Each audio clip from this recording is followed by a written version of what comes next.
All right, we got some big news. We are learning now that Donald Trump has suffered a major loss when it comes to a sexual assault case that he was trying to overturn.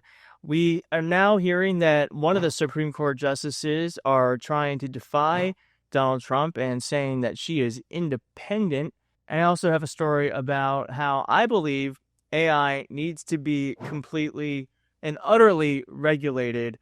And this story that I'm about to tell you really helps explain why that is.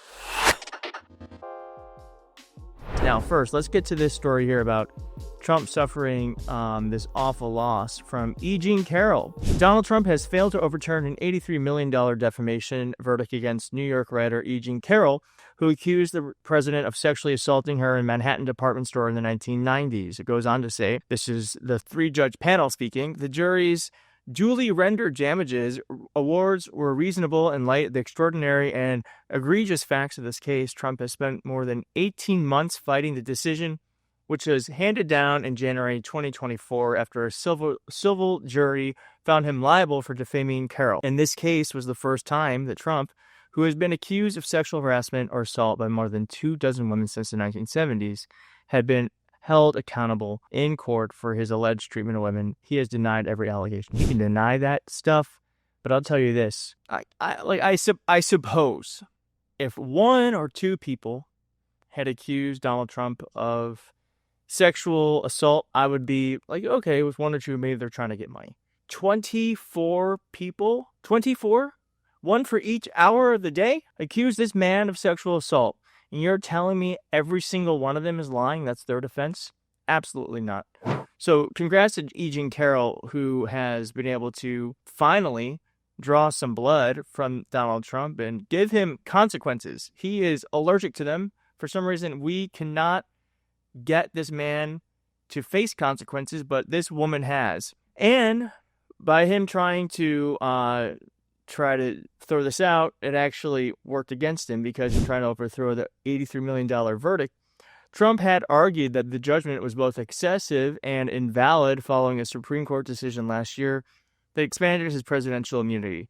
However, the panel for the U.S. Court of Appeals for the Second Court held that Trump, quote, has failed to identify any grounds that would warrant reconsider our prior holding on presidential immunity. Quote, we're not persuaded, the judges wrote. I want to end with what E. Jean Carroll said. The last thing I care about is money. The first thing I care about is knowing the truth. That's why I'm giving away the $80 million she had. I don't care about the money. I want to use it to piss him off, which I have to applaud her for. So thank you, E. Jean Carroll, for actually standing up for yourself, for standing up for so many survivors of him. And, I just think it's a great day now. I'm not sure where this is going to go because the Supreme Court, more than likely than not, is going to take it up because they take up everything. But I guess Amy Coney Barrett is saying that she's defying Donald Trump. She says here to USA Today, Barrett, who is 53, maintained that she is, quote, nobody's justice. Barrett says she doesn't like to be called a swing voter. Quote, swing, I think, implies indecisiveness. You just kind of blow back and forth, she said, and that's not how I approach the law at all. And she also said that she is not Donald Trump's justice, and she might wonder if he had the wrong number if he were to ever call her. Okay, well, I guess does anyone find that to be at all relieving? I don't know. I don't know if I trust her. I don't trust them because there have been a rubber stamp on this presidency. So many things he has done to either overthrow the Constitution, expand his power, or to hurt and run over the rights of so many people. And the Supreme Court has stamped it. Now, she's doing this because she's promoting a $2 million book. I guess she got an advance to write a book. And I just got to say, before we move on to this AI story, call me crazy, and you might think this is crazy. I think we should pay these folks more, Supreme Court justices, the president, Congress, because one, I think the reason why we suffer from a problem with corruption is one, culture, two, because these folks just don't make enough money. Like, I don't think a Supreme Court justice should be taking any money to write about anything. Personally, I do think they should be they have important jobs.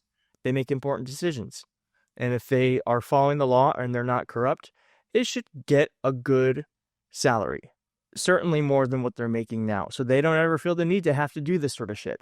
But $2 million for a book, to me, is disgusting when your job is to serve the people and you're using that position to serve yourself. Maybe that's naive. I don't know. Anyways, what's not naive is that an AI-generated band got 1 million plays and no one knew it was AI. Now Spotify's under fire for it. Initially, the band described itself as synthetic music and did not tell anyone it was AI. And then later it was revealed that it is AI. Now, I have to say, there are a few things about this that I don't like.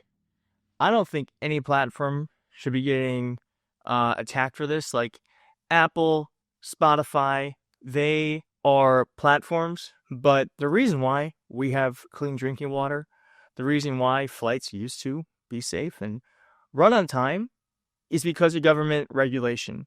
And I think that as this AI thing happens, because this band, I mean, wasn't really that big a deal. I'm sure they got more press from it, from this being found out, than they did from they have more attention now than they did when they were just making AI music.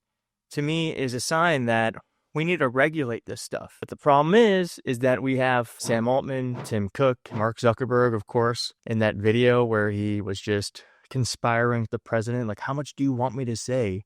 I hope that was enough. So I'm not completely sure we're ever going to regulate AI. It seems like he's just in the pocket of big tech, and big tech is throwing stuff in his pocket.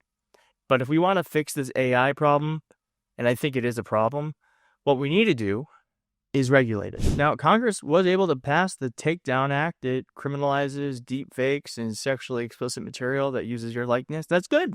That's good. There's also the No Fakes Act, which would require digital fingerprinting, give First Amendment exclusions, have federal rights of publicity, which to me sounds like a good solution for this. It says it is a bipartisan federal bill introduced in the U.S. Congress in 2025 to protect individuals from unauthorized AI-generated digital replicas of their face, of their voice, and likeness. Sounds good to me. There's a lot of things we can do with AI. We got to regulate it. And so I hope we do. I don't know, can Congress pass a law? That'd be exceptional. A law that actually helps people, not hurts them. And then we got to pay them more. Well, thank you for watching. If you like this video, please hit like in the video. If you're not subscribed, please consider subscribing. And I'll see you next time. Bye.